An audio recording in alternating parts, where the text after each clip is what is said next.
वह है सच्चा परमेश्वर का दास। कौन है जो हमें सही तरह परमेश्वर का वचन बताता है?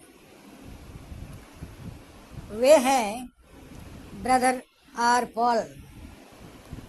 वे अच्छी तरह पिक्चर बनाकर डिटेल में वचन पढ़कर समझाते हैं। आप ज़रूर ब्रदर आर पॉल का संदेश सुनना। मैं 100% मानता हूँ कि आपको बाइबल की अच्छी जानकारी मिलेगी और आप विश्वास में आगे बढ़ेंगे। वे एक लाइन भी बाइबल के वचन से अलग नहीं बोलते हैं और उनके समझाने का तरीका अलग ही होता है। वे जो बोलेंगे वह बाइबल खोलकर दिखा देते हैं। उन्होंने बताया कि मुर्दे कब्र में नहीं हैं, उनका शरीर तो सड़ चुका है, परंतु आत्मा अलग दूसरी जगह है। उन्होंने बताया कि अभी तक पृथ्वी से केवल यीशु मसीह ही स्वर्ग गए हैं और अभी भी स्वर्ग में हैं। वे पृथ्वी पर 33.5 वर्ष तक थे।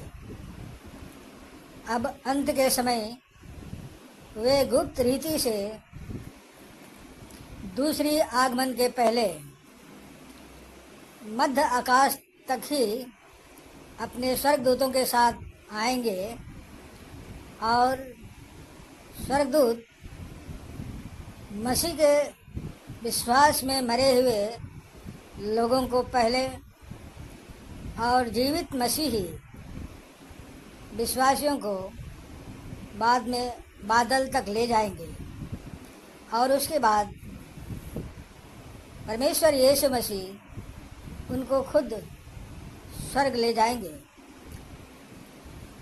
जो शेष पृथ्वी पर जीवित रहेंगे और जो प्रभु में विश्वास नहीं करते हैं, वे इस पृथ्वी पर रह जाएंगे। वे 7 वर्ष तक इस पृथ्वी पर मन फिराएंगे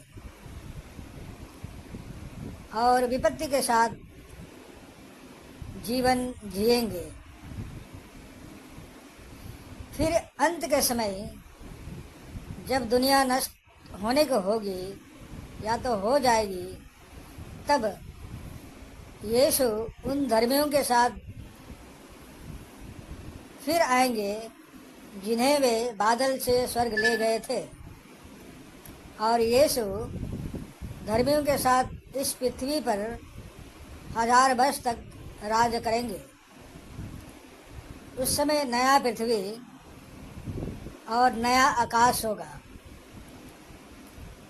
यह सब बातें बाइबल में स्पष्ट लिखा हुआ है। उदाहरण के लिए 1 कुरिन्थियों 15:45, यूहन्ना 3:13, 1 कुरिन्थियों 15:52। जैसे कि इसमें लिखा है कि प्रथम मनुष्य अर्थात आदम जीवित प्राणी बना और अंतिम आदम अर्थात यीशु मसीह जीवनदायक आत्मा बना।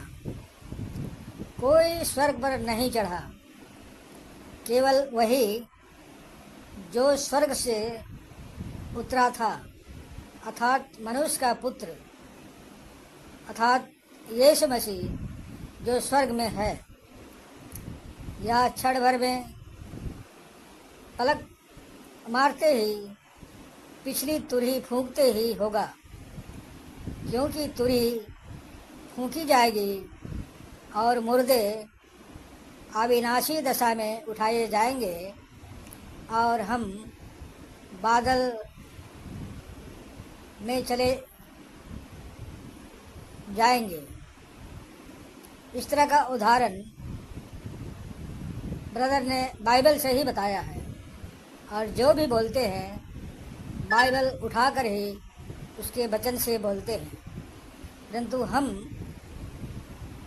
सभी को उतना अच्छा ज्ञान नहीं है, इसलिए देख और समझ नहीं पाते हैं।